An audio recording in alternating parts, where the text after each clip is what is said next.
Okay, Dad, today is Monday, May 13th. And I thought maybe we can start this off by asking you a bit of a broader question. And that Okay. is, what is Hamas? I'm always hearing it as a terrorist organization. Is that a fair uh, characterization of Hamas? Like, I think it's important to understand what it is Hamas is Right. exactly because we're hearing it constantly in the news, and I've realized Uh-huh. I don't have a firm understanding. What is Hamas? Is it a terrorist Yeah. organization? Is it Right. a resistance group? Is it just a government structure in in Gaza? So Right. maybe you can Okay. dissect it for me. Well, Hamas is I think you can say, the political party that currently governs in the Gaza Strip, and it governs there by virtue of having won an election. I think it was back in 2006, maybe even earlier, that the election was held. It was held with the encouragement of the United States government, actually. And but then when Hamas won, they won clearly. Then the U.S. was clearly not pleased and didn't regard their own, well, not their own election, but the election that they had encouraged, that they had done much to bring about. They didn't accept the results of it. Um, no, it is the legitimate government of Gaza. In fact, it would probably be the government, I think, of both Gaza and the West Bank. But the Palestinian Authority refused to recognize, Hamas, and is now governing. The Palestinian Authority is very unpopular. I mean, Hamas was one because it was believed to really stand for the Palestinian people. And the Palestinian Authority, I think, is rightly regarded as basically sort of a Vichy government. It's a collaborationist government that collaborates with Israel. Um, Now, Hamas has I think is an offshoot of the Muslim Brotherhood in Egypt. It had, connections to the Muslim Brotherhood going way back. It really, and in its early stages, it received funding from none other than Israel, actually, Netanyahu, and it was part of a strategy to promote, Islamist groups over secular nationalist groups among the Palestinians. So instead of supporting Al Fatah or um, which is a secular movement, connected with the PLO and Yasser Arafat, um, they What's the thought that, PLO again? okay, well, the PLO was okay. That's the Palestinian Liberation Organization. That was really the kind of the military wing of Yasser Arafat's Al Fatah. And that was the organization that represented the Palestinians for the first few decades. Through this, as long as I can remember, when I was a kid, and I became aware of the issues back in the 70s and through the 80s and 90s and the early 2000s. It was Yasser Arafat and his organization, the PLO, and the PLO, certainly um, did commit terrorist acts. Hamas has committed terrorist acts, but I don't think it's fair to call either of them, simply describe them as terrorist organizations. Because in truth, the Israeli government has committed many terrorist acts. I suppose you could call it a terrorist government, but it's much more than that. I mean, it's a government, that provides government services, and you can say the same thing about Hamas. And um, it's yeah, it's the legitimate, the duly elected government, the party that runs the government in the Gaza Strip, and, oversees the provision of services and oversees, the various government ministries that that negotiates with other governments and represents the Gaza Strip to the outside world. It's yeah, simply misleading to call it a terrorist organization. Well, Israel and the United States have labeled it as a terrorist organization. It's Right. officially a terrorist organization according to the United States. So you think that that's not fair? That's an inaccurate Oh yeah. I mean, label. that's just right. That's certainly, it's politics. Israel doesn't like it, and so therefore it's a terrorist organization. I mean, Is there it's that anything? simple.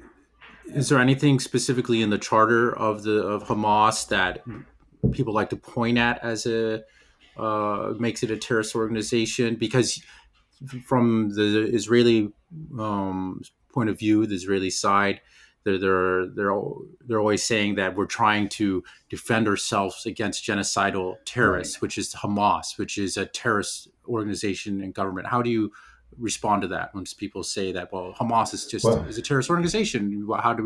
How could you support them? Or right. and then there's also this distinction, the mudding of waters of, well, we should go after Hamas, but not the people. And then people will say, well, everybody in Gaza, they are Hamas. So how do we draw the line? There's this mudding water of like, Yeah. do we say that Hamas is bad and the Palestinians are good, or are they one and the same? And how Well, do you obviously, parse it? yeah. Right. Obviously, they're not one and the same. I mean, one is, it's a political party and the government that it controls. Um, Well, how you you know, said it but, was, but of so course, sorry. but of course, it's many people naturally have connections to the government through various agencies. Either because they receive services or they work for the agency. So, which is true in any country, right? There's nothing very strange about that, but it's not, the Palestinians in Gaza. You can't simply equate them and say they're Hamas. Now, again, Hamas is. You can point to certain terrorist acts, that it's committed. Um, like going back to October 7th, I guess there were some attacks on civilians. I think they were greatly exaggerated. We don't have to go into all of that, but there are some, and some of them could be called terrorist. But they also struck many legitimate, military targets. And as an occupied people strike against their occupiers, that's not considered a war crime. That's legitimate military activity. And I think that there's an effort to paint them with a broad brush and simply highlight the occasional terrorist attack and say that's what they are, and they clearly are much more than that. I mean, again, there's how many countless, many more actions by the IDF that you could describe as terrorist. They serve no military purpose. It's just, this almost the entire Gaza operation that we're witnessing now could be described as terroristic. I mean, it's directed against the civilian population with the intent to kill and terrorize them. If that's not terroristic, then I don't know what is. So do we now label the Israeli government as a terrorist organization? I think you could make a better case for that, but we don't, because it's just politics. Because we're we're in it together. And Israel has designated them an enemy, and therefore we describe them as terrorists. Now they have said things that like they have stated an objective of a single Palestine, from the river to the sea, that would be governed by them. Now that doesn't mean therefore we kill all Jews or anything. That's something that's not policy. It never has been, a stated policy of Hamas. But they've also expressed, at different times over the last several years, they have made it clear that they're willing to negotiate that position, and have suggested that yes, they could accept the 1967 borders, which is only 22% of historic Palestine. So again, to just say that, oh, we can't negotiate with these people, whatever, that's a policy that Israel has pursued and it's kind of imposed on the U.S. Say you cannot negotiate with them, but if we're going to have peace, we'll have to negotiate with them. You said that Netanyahu funded Hamas. Can Mm-hmm. you go into that a little bit more? I feel like that should be Yeah, talked about more. I mean, yeah. No, the I guy think that's that's right, waging a war against right, Hamas and right. says that Hamas has to be eliminated. Why are more people bringing up like, hey, you funded them, you supported Yeah. them, Well, and there was also right. can you tie that in also as well? An offshoot just talked about. You mentioned that the United States supported the elections in 2006, and they Right. didn't get the outcome they wanted. I guess maybe we can take one at a time, but I don't know if those are Right. tied together, but Yeah. Well, yeah. yeah. Those I don't think those really are tied together. But yeah, there's no question that Israel and specifically Netanyahu, I think um, was involved in this, funded Hamas, worked to build up Hamas. I think it's a mistake to say they created Hamas. Hamas was there. There was obviously um, a need felt by certain Gazans for an organization, similar to the Muslim Brotherhood, an Islamist organization, to represent them politically. But yeah, Israel thought it was, as part of the strategy of of non-negotiation, of demonizing their enemies. Mm-hmm. The problem with this, the secular movements were generally more appealing to people in the West. It was something they knew how to. People like Yasser Arafat knew how to speak the language of the West, and and his officials too were knew how to negotiate, knew how to communicate in a way that the West understood, and the Israelis found that to be dangerous. So they thought that, it would be better if we want to have Islamists or jihadi, on the representing the Palestinians, because then we can paint them as all crazies and religious fanatics, and we have a perfect excuse not to negotiate. And that's so basically you can say that Netanyahu and his people got what they wanted. They built Hamas. Not that Hamas is the monster that they claim it is, but they can now describe it. It's easier for them to describe it as that monster, and it's easier for them to refuse negotiations because they don't want to negotiate. I mean, that's just a pretense. We're looking for peace, but we don't have it. The fact is, they do want Israel from the river to the sea, and so they don't want to. They much rather have it appear that there's nobody you can ever talk to, and so the only solution is always war. And with every war, we can drive more Palestinians out of the land that we want. Do you know how Netanyahu funded or supported Hamas? Like, I because don't. Yeah, I don't are there know. any specifics, or Yeah, did they kind I'm of sure do it? there is. We could look into it more in a later episode. It's not really a controversial subject. I mean, I think there's no question that Right. that Yeah. I mean, I've that heard it. I've heard yeah, it before, and then yeah, I realized I didn't like. I'm like, I've heard that. I mentioned it to one of my buddies that is mm, more of a Christian Zionist, and he even said like, "Oh yeah, I heard Netanyahu yeah, funded Hamas," yeah, which I yeah, and so, but then yeah, I try to ask GPT. I'm like, didn't Israel or Netanyahu fund and support Hamas? And they say GPT told me no, and of course GPT has told me a lot of no's when I try to have it make images of Israel or ask it questions of Israel. It seems to be extra yeah. sensitive. Right, So right. I understand, but I'll just read what it told me, and then let's see how you would Yeah. respond. It Uh-huh. said, no, Israel and Netanyahu did not fund or support Hamas. This claim is a misunderstanding or misrepresentation of historical events. During the 1980s, Israel did support and fund several Palestinian groups as a counterbalance to the PLO, but this did not include Hamas. Hamas has always been a separate entity with its own agendas and origins largely aligned with the Muslim Brotherhood and opposed to Israeli interests. So you mentioned it as an offshoot of the Muslim Brotherhood, Yeah, but the thing that it seems to be focusing is saying just about the 1980s, but Netanyahu obviously came yeah, much later. So yeah, um, yeah. Right, I don't know why it's tying just that event in the 1980s. right. I think it has to be much more recent, like probably late 1990s is my guess. But yeah, Woken, it's something that's I've heard from many different sources, and it's generally, I haven't, uh, it's not really considered particularly controversial. Mm. At least that's my impression. But we could, maybe in a later episode, we can go into more detail into the Sure. history of this. Yeah, Uh, because I think it's an interesting part of this whole conflict, right, and it's something that I think should be a spotlight should be shined on it. I mean, right, that's a big deal if Israel, Netanyahu in particular, is funded and helped create yeah, Hamas. Like you said, he got what he wanted, and I don't think anybody's happy with this. The other thing that maybe you can talk a little bit about is you mentioned that the United States actually supported the elections in 2006, right, but the outcome was not what they wanted. right. Did they think there was going to be another outcome, or was this just terrible intelligence? Because Yeah, from my yeah, understanding is that Hamas won resoundingly in right, 2006. So right, what were the Americans thinking? Were they just thinking like, yeah. maybe we're going to get What did they Yeah. want? They thought some secular government was going to take over, or I think they probably did. I just, yeah.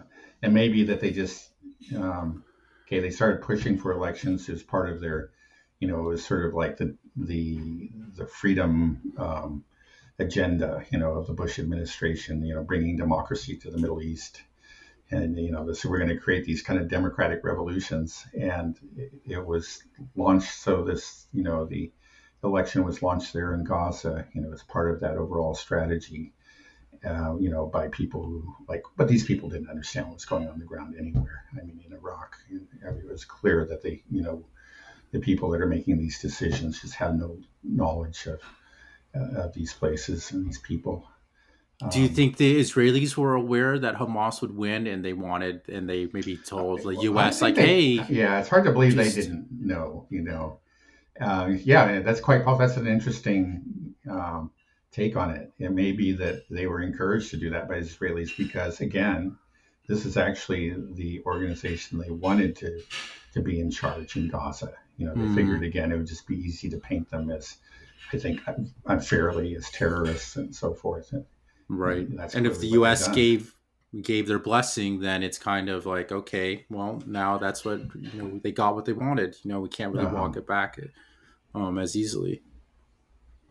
Um, so you mentioned that that Hamas is actually willing to negotiate. They say River the Sea, but they said they have this willingness to negotiate and to Right, accept the 1967 lines, which is only 22% of their historical land, right. but they'd be willing to accept that. Does that mean that you think that it's possible that we could get to a two-state solution? That there Uh-uh. could be some type of negotiation eventually? At the end of the day, Yeah, I feel like either one side's going to completely wipe the other side out, or there has to be some type of negotiation with Hamas, right, right. negotiation with Of course, Iran. that's what, right. Um, Yeah, that's what you would hope for. Obviously, is a negotiation.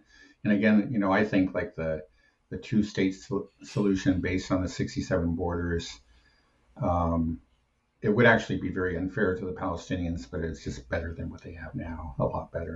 And mm, I think it's actually clear that they'd be willing to accept that. They know that they're the weaker party. They know that the land that they lost has been lost for good.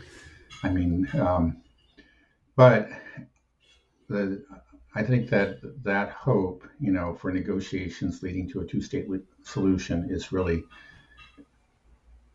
no longer exists. I mean, it's just there's not going to be a two-state solution. I know a lot of and people are putting that forward. It's like, okay, now we got to do it. Now let's be serious about it and whatever and so on and so forth. But it's just not going to happen. It's too and late. it's not It going to was happen right. because Israel won't let it happen, right? Mhm. That that That's the problem.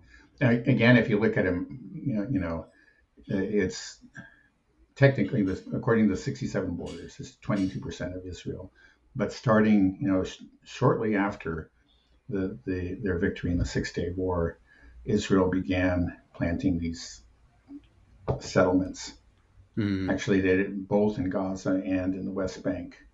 And eventually, they decided to pull out of Gaza. That happened like a good 20 years ago. They never had that many settlements there, but they pulled out. But they've continued. They never stopped building settlements in the West Bank, and every settlement they build is also, of course, involves just taking away Palestinian land, cutting down Palestinian olive groves, raising Palestinian homes, and this has been going on for decades and decades. And now there's probably not 22% of the land left, but maybe 10%. mm, And the problem too is that the majority, or at least a very large portion of the people who live in these settlements are fanatics. Who many of them are just very sadistic. I think you probably saw some of that behavior, like in Hebron, and I remember just yeah, in being Hebron, horrified by it. Yeah, Hebron. Um, the these are people who are not going to just walk away.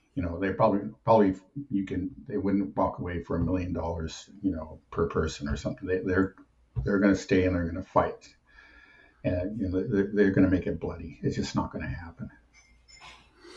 Do you think there could be some type of big uprising, an intifada, in the West Bank to attack, push back against the settlers? There's something like 750,000 settlers living in the West Bank illegally, that regularly terrorize the indigenous population, the Palestinians there. Um, do you think that we could be looking at some type of uprising? Um, I don't think so. Nothing on a very large scale, simply because Israel has done so much to um,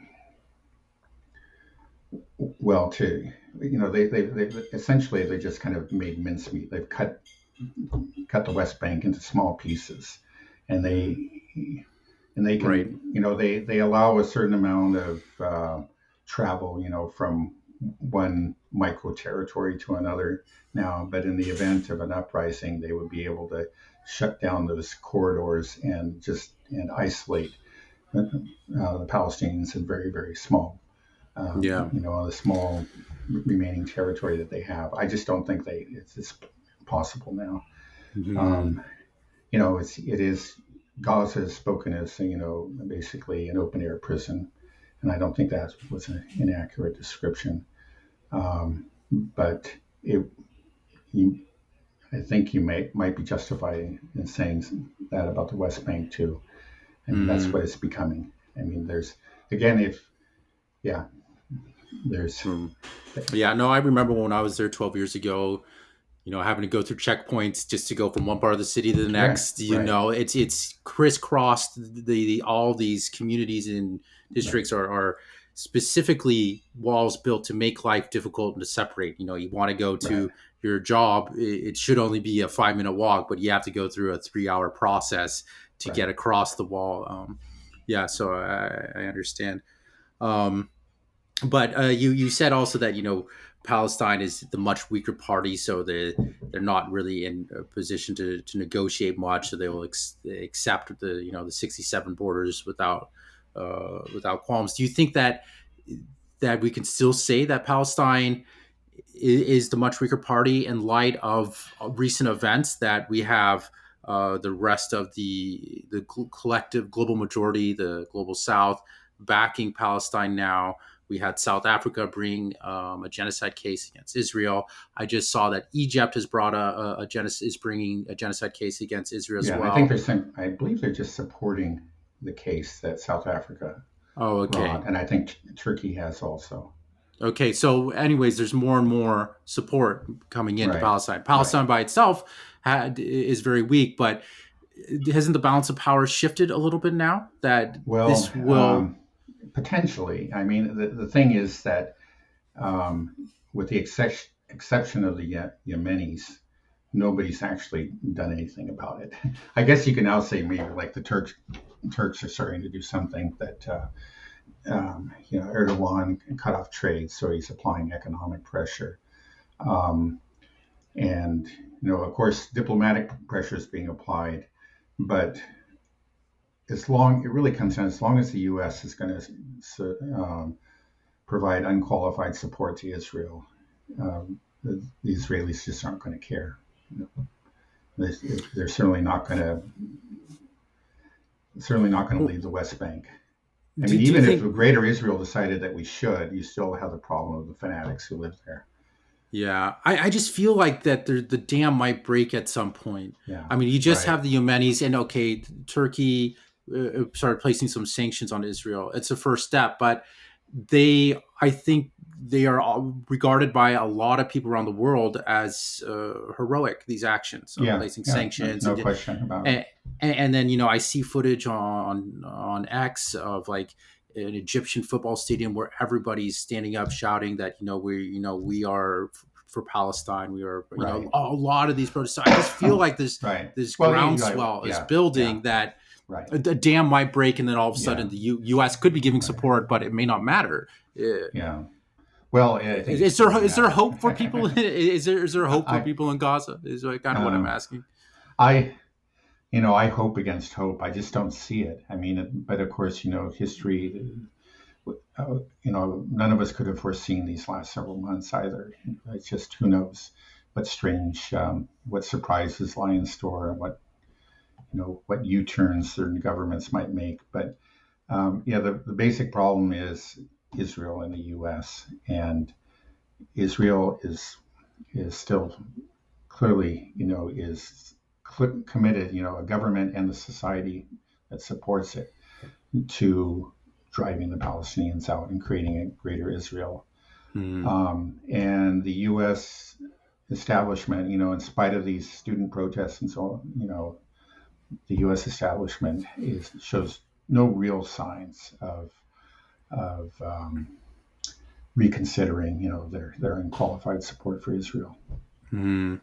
I've been seeing that tensions between the U.S. and Israel are pretty high, though. I mean, right now there's talk of trying to impeach Biden because he won't give enough weapons. That's just kind of how crazy it Yeah, is. But it right. just also shows that Biden knows he has a problem on his hands, and Yeah, he wants to stop what's happening in Gaza. And it looks like he is going to be forced to have some type of pushback. Do you see anything changing in the between the U.S. Israeli relationship? Is it starting to crack a little bit, or is yeah, it still ironclad, and no matter what, they yeah, can drop a nuke on Gaza, and U.S. will still keep the bombs and the money yeah. flowing? Right. Yeah. Unfortunately, I'd say the latter. I think in the long run, yeah, there is a potential for a real rupture. We've talked about it. The fact that the younger generation is much less supportive of Israel than the older generations, and the fact that it seems to be, we don't have the exact figures, but it appears that a sizable fraction of young Jews are also have become anti-Zionist. Um, Young Jews at elite universities, I think that's very significant. But you won't really see the consequences. You won't see that reflected in actual policy until maybe another generation, a couple of decades from now, when those people eventually move into positions of power. In the short run, even the medium term, I just don't see um, any real changes. I know, there probably is real tension between the U.S. administration and Netanyahu's government. Um, it's clear that Biden and Netanyahu do not like each other, but that's been Mm. true. I don't think anybody really likes Netanyahu. There have been some incidents, like I think that, like on a hot mic, I think maybe it was Macron, or no, or perhaps it was a different French president. I think he was talking to Obama, and like the both of them said, that guy is such an a-hole. It's just like, God, I can't stand him. But it actually came out. So yes, so there's no personal, uh, you know, affection between Biden and Netanyahu, and there's probably some real hatred, but that doesn't seem to be affecting policy. So and I think probably Biden really wishes that he would slow down in Gaza and not go into Rafah, because he does have a domestic problem. He wants to get reelected. So, Mm. but he just has never shown any willingness, nothing that I consider to be at all significant. Any real, um, again, he does have the power of really pressuring Netanyahu to change course, but he has not applied that pressure. He hasn't done anything that to really frighten Netanyahu, to cause him to reconsider his course. Mm. Netanyahu just knows that he's got him, solidly behind him at his bank. He knows that he received that blank check from him after October 7th, and he's cashing it again and again. Yeah. It's pretty crazy to think that the last two presidents we've had, Biden and Trump. Trump was there was an impeachment against Trump for not giving enough weapons to Ukraine, and Right, now there's talks of impeaching Biden because he won't give enough offensive weapons to Israel. Two countries that right. are engaged in essentially terrorist activities, bombing civilians. That's who Mhm. we're funding the money, and the fact that we wouldn't give them enough weapons quickly enough is Yeah, grounds for impeachment. yeah, Regardless, nobody seems to care about what we do in our own country. It's right. it's about Yeah, these other nations. It's really right. Yeah, it's no, pretty. yeah, it's rather bizarre, um, and I think probably, in both cases, the Congress was um, really out of touch with the majority of American voters. Certainly there are certain voters that are, committed to Israel and support this. There's no question Mm, about it. And there were, I think, a smaller proportion, but there were people that are fanatically anti-Russian, and during all that the RussiaGate madness, mm, who supported it. But the majority in both cases, this was not the main concern of most American voters. Most people, again, much more concerned about trade policies and immigration, and all the other things that have much more of a direct impact on their lives. These are elite obsessions. Um, mm. Yeah, it's scary listening to our politicians. It doesn't give me a lot of hope. If Biden has been so terrible with Gaza and Israel, so much death and destruction on his watch, right. and you think that there would be more voices in our politicians saying that Yeah. this has to stop. Instead, the Right. voices are the Yeah. opposite. You have I people know. like Tom Cotton and Lindsey Graham saying, "You got to nuke them. What are you doing? You're Yeah. wasting your time. You got to kill them fast." And Yeah. even Trump's kind of policies is saying like, "Oh, you guys didn't do a good job. Maybe you should have done it more quickly or something like this." Yeah. So Yeah. it's No, it scary. It's is. scary Yeah. how Right. that's the rhetoric that Yeah. people are our politicians are so upset with Biden Right. because Right. we're not letting Yeah. them kill the Gazans quickly enough. Is that kind Right. of their feeling? Right. Yeah. Well, It's pretty it's sick. similar. Yeah. No, it is. It's really it's quite depressing. It's quite demoralizing. I remember, Scott Horton of the Libertarian Institute pointing out, um, yeah, well, during the RussiaGate madness, he's just saying that, actually, like, there was the one thing that Trump seemed to get right. Hey, why don't we just get along with Russia? Mm, Which is just common sense, and I think the majority of people approve, and it would have been good for the U.S. and good for the world and whatever. But that's the one thing where the establishment attacked him on. It was like they mm. didn't actually. There are a lot of things they could have legitimately attacked him on, but they went after the one place where he was actually making some sense Right. or trying Yeah, to. right. Yeah, That's what's so right, crazy. I mean, the same right. thing here with Biden. The maybe one slight sign of doing something in the right direction becomes an Yeah, impeachable defense. Same right. thing with Well, in Trump. fact, he's been a fanatical supporter of Israel, but just by making some noises that he feels, I think, obligated to make because he's afraid of losing his base. Just the fact that he made some of these noises, or he's wrung his hands a few times, and kind of muttered a few complaints. Yeah, now he's being attacked and he's threatened with impeachment. It's just Mhm. crazy. Yeah. Well, it's just so sad as a for Gazan. It sounds like there's no help. Then it's just you're gonna have to wait until more Yeah, die, until maybe enough right, enough children get blown up that right. possibly there will be some type of uprising or response from neighboring countries. Right. I Yeah. I mean, there's like one country that really could do something would be Egypt. And I mm, think probably the majority of the Egyptian people would support, military action against Israel. Um, but they have a very corrupt government that's basically in the U.S. pocket. And um, but that government was, overthrown several years ago, and uh, the the Muslim Brotherhood candidate was elected president, but then he was overthrown again in another coup, and we're back to the kind of the corrupt government, the same kind of government that we had before. That has a very cozy relationship with the U.S. and Israel, and an understanding that, you know, we'll all work together to control these Gazans. mm. Well, Yeah, it's possible that we'll have some type of coup in Egypt, and we might end up seeing some military action coming from Egypt not to impossible. as well. I'm sure that there has to be just a rising anger, growing fury, and throughout the Middle East and throughout all Muslim countries, and even non-Muslim countries like Europe. What what recently it was Eurovision, the Israeli singer was roundly booed, but Eurovision actually just they have something called anti-booing technology, and then they used Oh, really? then they used a cheering soundtrack and put it over it. Yeah, but Yeah, you get the original soundtrack, and yeah, they're just all booing her. yeah. And I heard on X. felt a little bit sorry for her. Yeah, apparently there was something else. Oh, but anyway, we don't have to go into that. But, Yeah, but that just it's just a sign of okay, well the now I remember sentiment. this person was involved in both wars indirectly. I mean, she's an Israeli citizen, but she comes uh, from I think she's of Russian ancestry, and she actually, when she was 12 years old, she performed in Crimea. This was after the coup and after Russia annexed Crimea following the referendum there. Hmm. So anyway, she's been put on the Ukrainian hit list.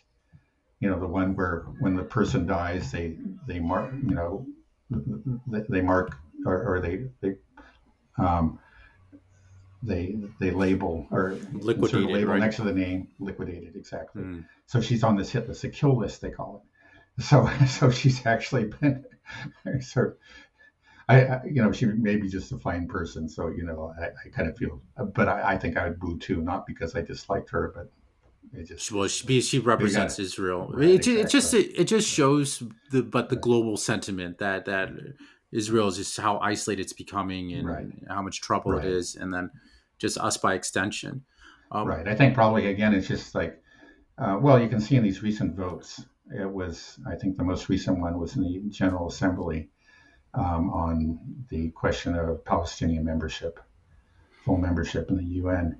I think it was 143 voted yes, 25 abstentions, and then nine people voted, nine, not nine people, but nine member states voted no. And those nine member states were the US, Israel, Hungary, the Czech Republic, and then five tiny little islands in the South Pacific. yeah, Micronesia always Yeah, goes with right. us. Right. They got Yeah. our backs. Um, one other thing I would like to ask you about is, with Egypt throwing its weight into the South African genocide case at the International Court of Justice, Yeah. does this have any large impact, or is it just sort of lip service platitudes? Does it have real any ramifications for the state of Israel or this conflict? Well, I guess you know, maybe I'm being too cynical, but I don't think so. I don't think I'm being too cynical.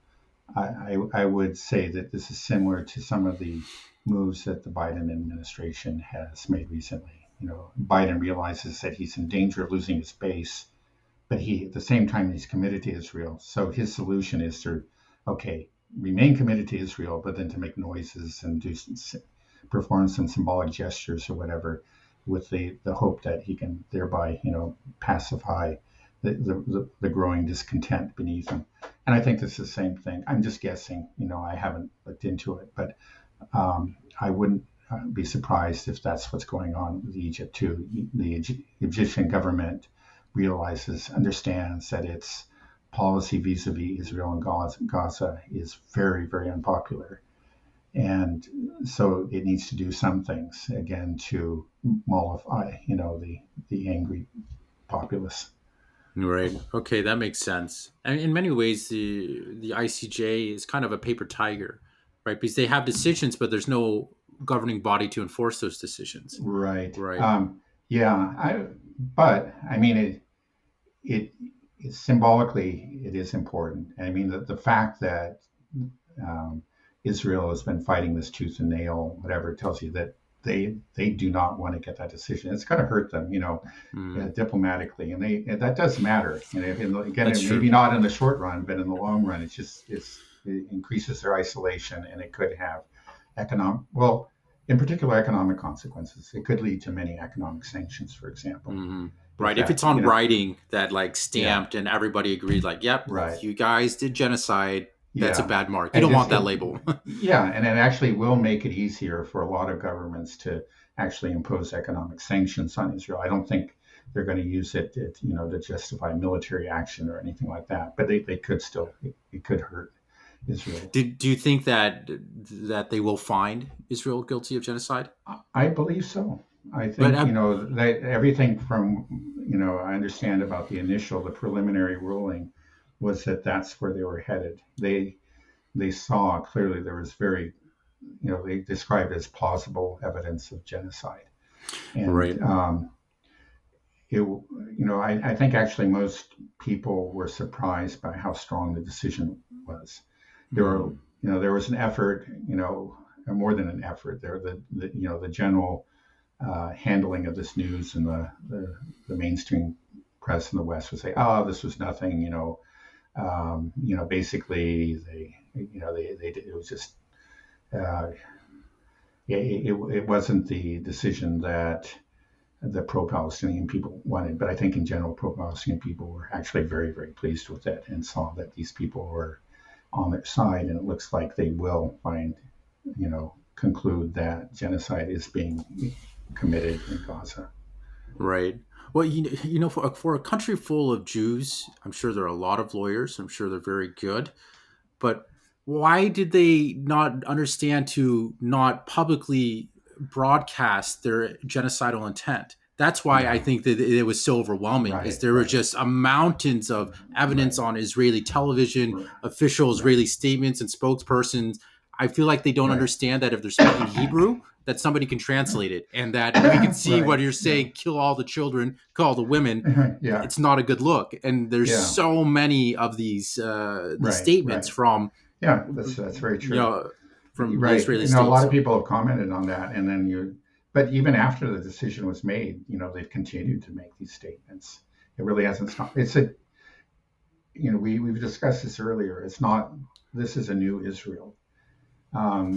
This is, again, the old Israel, again, I think really knew how to speak to the West. It was run by the secular Ashkenazi Jews and who had very close ties to Europe, who were really essentially Europeans. And yeah, truth be told, they were carrying out this ethnic cleansing of the West Bank, and they did impose this terrible blockade on Gaza. I wouldn't describe them as humanitarians, and they're they set in motion the horrors that we're seeing. But they knew how to spin things, and it's just a new government that's lost. I mean, I think it's just it's just that this has been going on for so long in Israel that the previous generations understood. Again, they had enough connections with Europe and the U.S. Um, that they had to be careful about how they spoke about. They. Um, but Doge, it's just become, hey, Doge. Doge. Anyway, but they have to be, yeah. But this new generation is maybe they've been living with ethnic cleansing for so long, so it's just the most normal thing to them, and they just don't have this kind of sense of wariness or caution. It's just they openly speak about their intentions. Um, It's terrifying thought if you have a yeah, whole society like that. Imagine, if you're, I mean, being a Palestinian and living next to there, just like these are my neighbors and they're just yeah, no, it openly is talking right, about wiping, killing us all and, killing my family. And right.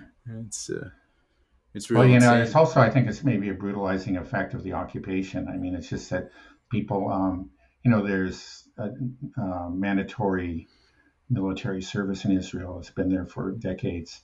Um, and for the longest time, most of what their duties consisted of is essentially policing and oppressing Palestinians. Hmm. Acting as an occupying force, and I think that just has to have a brutalizing effect. Either you say, "Hey, this is wrong," um, or you justify it somehow. It's just like, "Oh, these people just are not. Um, they're lesser people. They just don't deserve to have this land. They don't deserve to be there." Um, and otherwise, how can you maintain some sort of clear conscience? I mean, really, I think Hmm. that that's it's again the brutalizing effects of being an occupying force for decades. Right. Well, you said that the ICJ would likely find Israel guilty of genocide. Right. But how long will it take for something like that to happen? How I know courts move slowly. Are we looking at a timeline of years? Is this something that Palestinians are kind of just waiting for? Because this could potentially break the stranglehold that Israel has over the Palestinians, right? If this Well, it this would comes be, down, yeah, it would be a huge crack in the reputation. You yeah, said right, economic sanctions right, could be placed on them more easily. right, So, I think that could be that's a significant moment if that when that right, happens. yeah. How long would it take for something like that to happen? And do you think it will have changed the whole Well, I don't know if landscape? it'll change the whole thing, but it'll be a major blow to Israel, to its already battered reputation. And again, it could, I think, quite possibly, probably lead to significant economic sanctions.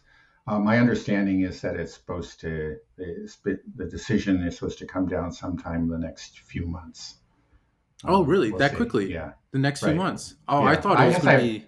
Well, it could be longer. Maybe that's the optimistic end, from a few months to a couple of years. I don't know exactly. Do the Israelis feel like this is like a kind of a ticking clock? Do they kind of realize how in poor shape that they're in, and how they are becoming more and more of a global pariah, and that Well, this is bad, yeah, and they need yeah, to they need to negotiate. They need right, to start speaking yeah, to right, and really trying to well, like we said, the thing is they don't want a two-state solution, so they're just not right, going to. So it's just yeah, theirs is we got to yeah, kick them all yeah. And out. again, there's And just a psychology, in Israel that, well, we're always the victim. So if now the whole world's against us, but that just proves all the more that we're the victim, and that the rest of them are um, our oppressors. It's us against the world.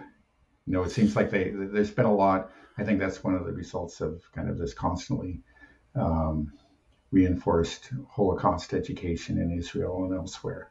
Is that that's what being a Jew is all about: is being a victim and being ignored and victimized by the world.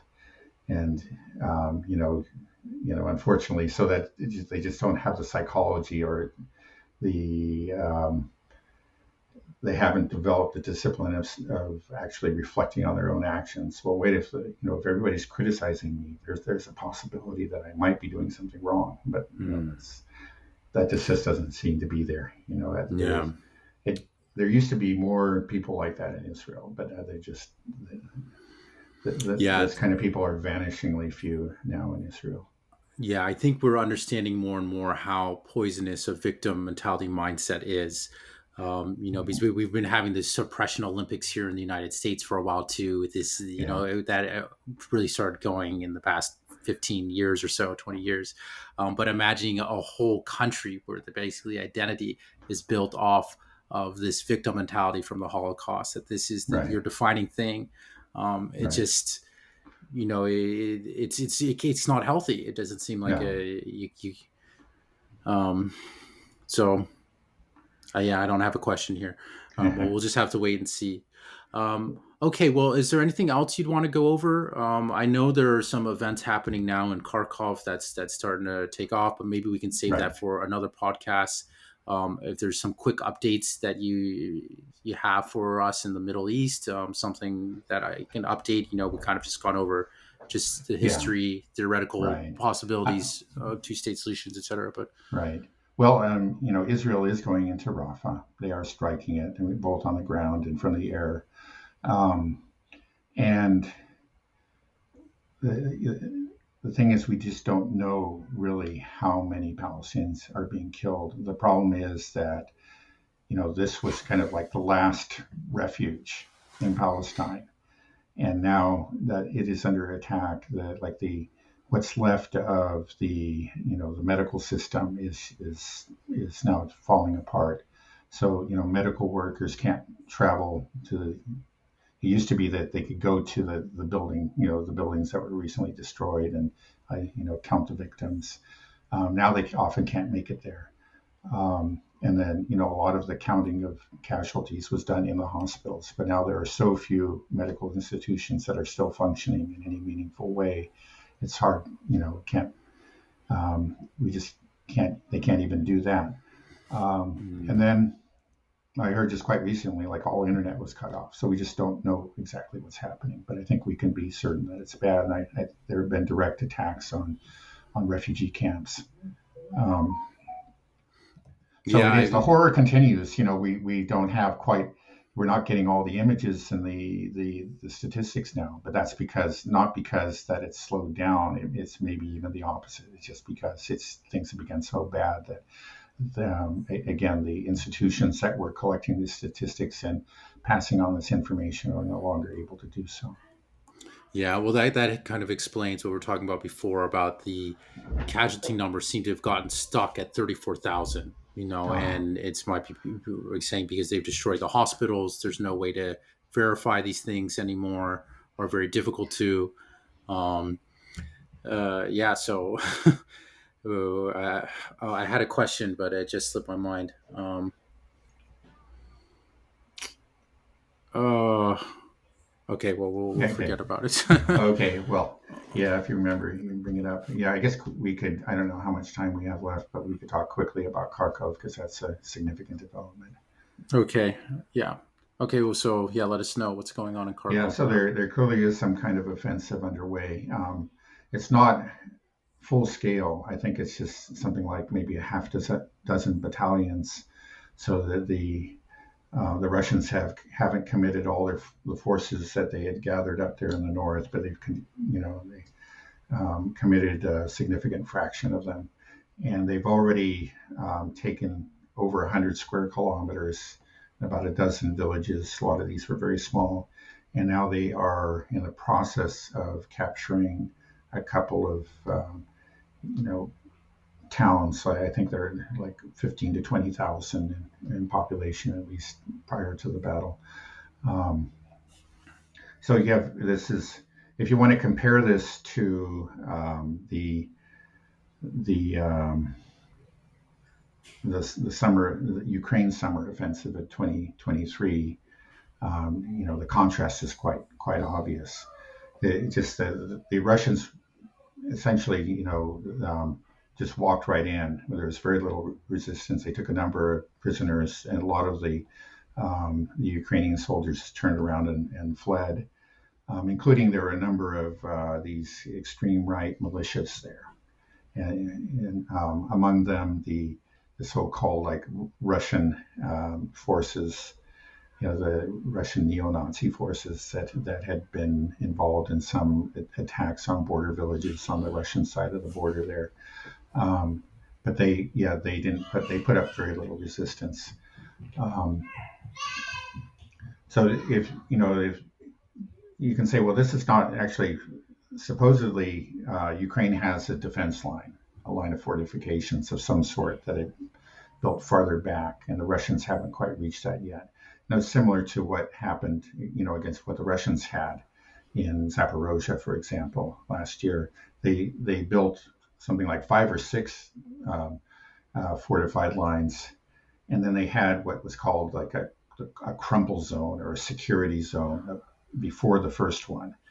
And so but the Ukrainians said that security zone was heavily mined, and it was also well defended, in spite of there not being any really real fortifications there. So it took a long time for the Ukrainians to actually get through that security zone, and only towards the end did they actually reach the first line of fortifications and never managed to penetrate it. And that was months and months of fighting. Now the Russians have essentially just gone right through what what you could call the security zone for the Ukrainians. They obviously didn't lay the mines. They didn't have sufficient forces to slow the Russians down. So it's been something of a disaster for the Ukrainians. You can see that by the fact that Syrskyi fired the commander of the Kharkov military region, and there's obviously quite a bit of displeasure, among the. Oh, and then more than that, I guess Budanov is now directly criticizing Sirski. So this is Infighting this, now. yeah. So anyway, there's a lot of finger pointing, within Kharkov, or no, within Ukraine. Now, as we were saying earlier, I think this part of you got to look at this offensive in the north as part of a larger strategy.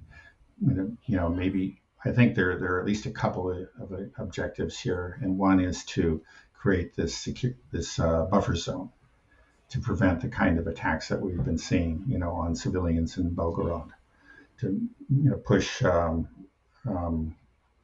Ukrainian artillery and rocket systems out of range of Belgorod. I think that's part of what this is all about. But then the other part of it is simply just increasing the pressure or extending the line, the battle lines, so that in order to stretch the Ukrainian forces even thinner than they already are. And in that sense, it's already succeeded, since the Ukrainians are